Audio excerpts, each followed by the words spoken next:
Assalamualaikum warahmatullahi wabarakatuh.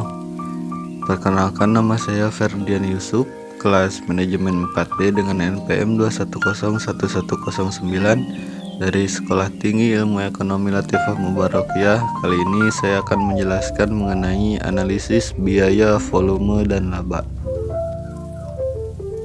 Menurut Puljadi, analisis biaya, volume, laba merupakan suatu teknik atau cara untuk menghitung dampak yang terjadi akibat perubahan harga jual, jumlah volume produk terjual, dan juga biaya produksi terhadap besarnya laba yang diperoleh perusahaan guna membantu manajemen dalam menyusun perencanaan laba.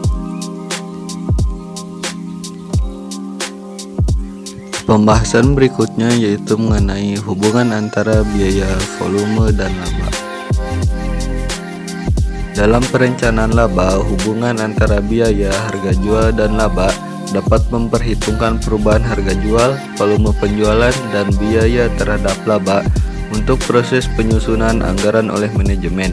Manajemen memerlukan informasi guna menilai berbagai macam kemungkinan yang berakibat pada berbagai laba yang akan datang.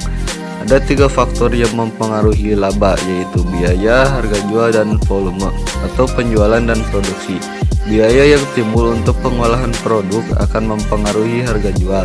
Tinggi rendahnya harga jual akan berpengaruh terhadap volume penjualan. Selanjutnya, volume penjualan akan berpengaruh untuk menentukan volume produksi, dan volume produksi akan berpengaruh terhadap biaya. Selanjutnya, perilaku biaya. Di sini terdapat 3 perilaku biaya. Yang pertama yaitu biaya variabel, merupakan biaya-biaya yang totalnya selalu berubah secara proporsional dengan perubahan volume kegiatan, produksi atau penjualan perusahaan. Yang kedua, biaya tetap, yaitu biaya-biaya yang di dalam jarak kapasitas tertentu totalnya tetap, meskipun volume kegiatan perusahaan berubah-ubah. Yang terakhir, biaya semi variabel, yaitu biaya-biaya yang totalnya selalu berubah tetapi tidak proporsional dengan perubahan volume kegiatan perusahaan. Pola perilaku dan fungsi biaya. Biaya total sama dengan biaya tetap total ditambah biaya variabel total. Untuk penyederhanaan, dianggap pola tersebut berbentuk linier atau garis lurus. Oleh karena itu, berlaku asumsi hubungan teknis antara input dan output bersifat linier. Jumlah input yang diperlukan harus sama dengan jumlah input yang digunakan. Terakhir, harga perolehan input bersifat linier dengan kuantitas input yang digunakan. Perencanaan laba melalui model CPP. Yang pertama, margin kontribusi, yaitu kelebihan pendapatan penjualan di atas biaya variabel, dinyatakan dalam bentuk rasio dan margin kontribusi per unit. Rumusnya adalah margin kontribusi sama dengan penjualan dikurangi biaya variabel. Kemudian rasio margin kontribusi sama dengan margin kontribusi dibagi penjualan dikali 100%. Contoh, PT Faris mampu menjual produk selama bulan Oktober 2021 sebanyak 2000 unit dengan harga Rp12.000 per unit. Biaya variabel sebesar Rp9.000 per unit dan biaya tetap sebesar Rp2.500.000.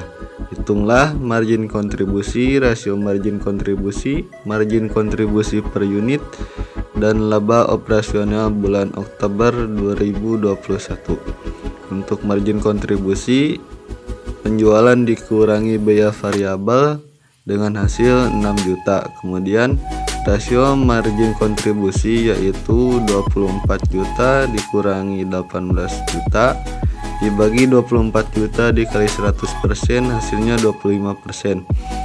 Yang ketiga, margin kontribusi per unit, yaitu harga per unit, variabel per unit, yaitu 12.000 dikurangi 9.000, hasilnya 3.000. Dan terakhir, laba operasional.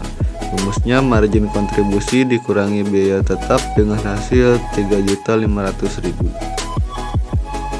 Selanjutnya, penjualan titik impas merupakan salah satu bentuk hubungan antara biaya, volume, dan laba. digunakan salah satu alat bagi manajemen untuk menyusun perencanaan laba. Titik impas sama dengan biaya tetap dibagi margin kontribusi per unit. Kemudian volume penjualan sama dengan biaya tetap ditambah target laba dibagi margin kontribusi per unit. Contoh, PT Paris pada bulan November 2021 berencana akan menjual produknya sebesar Rp6.000 per unit. Biaya variabel sebesar Rp3.500 per unit dengan biaya tetap sebesar Rp8 juta. Hitunglah unit penjualan titik impas unit penjualan jika harga jual dinaikkan menjadi Rp6.700 per unit. Hitunglah volume penjualan jika laba yang diharapkan sebesar Rp2 juta. Jawaban yang pertama unit penjualan titik impas, yaitu biaya tetap dibagi margin kontribusi per unit, hasilnya Rp3.200 per unit. Selanjutnya unit penjualan titik impas jika harga Rp6.700, yaitu biaya tetap dibagi margin kontribusi per unit, hasilnya Rp2.500 per unit. Terakhir, volume penjualan dengan laba yang diharapkan yaitu Rp2 juta. Rumusnya biaya tetap ditambah target laba dibagi margin kontribusi per unit, hasilnya Rp4.000 per unit. Selanjutnya, analisis CPP untuk berbagai produk. Penelitian ini merupakan penelitian lapangan atau field research dengan menggunakan pendekatan deskriptif kualitatif. Penelitian ini dilaksanakan di UMKM Konveksi Dusun Sartika yang berada di Jalan Dewi Sartika, Desa Singocandi, RT 5 RW 1, Kecamatan Kota Kudus. Tahap analisis data meliputi menentukan penjualan perusahaan, pengklasifikasian biaya ke dalam biaya tetap dan biaya variabel, perhitungan margin kontribusi dan rasio margin kontribusi, analisis titik impas atau break even point, perhitungan margin pengaman margin of safety, dan menentukan titik penutupan usaha atau shutdown point. Selanjutnya terdapat contoh-contoh daripada pembahasan analisis biaya volume laba. Silakan teman-teman dapat lihat di slide-slide ini.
Oke, untuk kesimpulan, analisis ini berfungsi untuk perencanaan laba dengan membantu manajemen memahami keterkaitan besarnya volume penjualan dan produksi, biaya, beban, harga, dan laba sebagai dasar informasi pengambilan keputusan.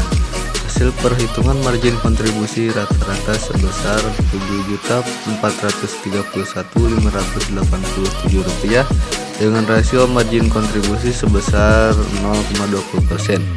Mengidentifikasi besarnya persentase pendapatan yang diperoleh untuk menutup biaya tetap. Margin kontribusi yang rendah ini menghasilkan titik impas yang tinggi. Tinggi rendahnya titik impas yang dicapai akan berpengaruh pada besar laba yang diperoleh entitas. Titik impas yang harus dapat dipenuhi entitas adalah sebesar 423 unit atau sebesar 10.425,120 juta. Hal ini mengindikasikan bahwa entitas harus mampu menjual di atas titik tersebut jika menginginkan target keuntungan. Sekian apa yang dapat saya sampaikan. Mohon maaf atas segala kekurangan dan kesalahan. Dengan harapan sekecil apapun dapat bermanfaat bagi orang lain. Wassalamualaikum warahmatullahi wabarakatuh.